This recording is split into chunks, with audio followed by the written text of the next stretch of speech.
But for myself, I've never really created content, right? And I'm doing a little bit better now on some platforms, but some are still very bad, right? So it's okay, right? The thing is, you have to make a decision.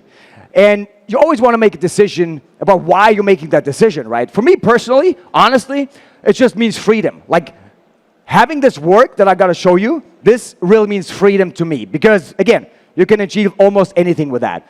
So for me, and you don't see that here, but I'm actually a quite private person, like a lot of you might be, right?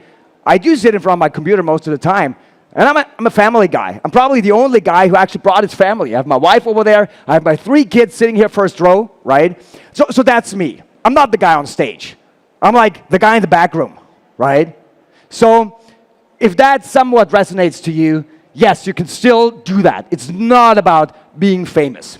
Okay, so 3 rules, and then we finally get started. So first of all, this is not a get-rich-quick scheme. I want you to understand that if you're looking for a quick hack, the latest trend to go viral, this is not going to be it, and you can leave. Secondly, you want to be present, right?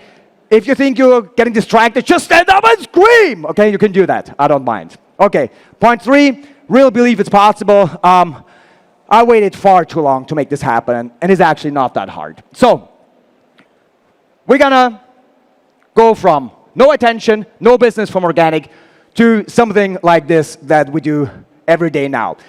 The first problem we're going to talk about is that, believe it or not, if you're not seeing millions of views in your content, there's one single reason for that. And that's it.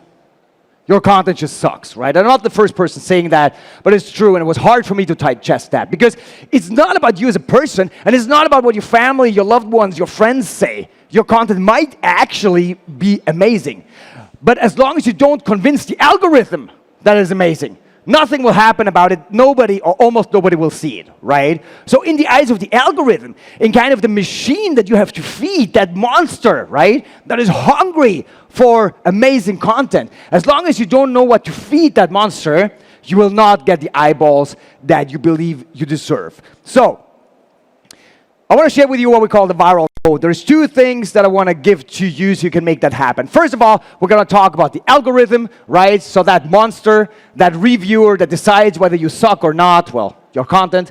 And secondly, we're going to speak about the actual content. So let's get started. First thing is a thing that some people call TikTokification, right? It's very simple.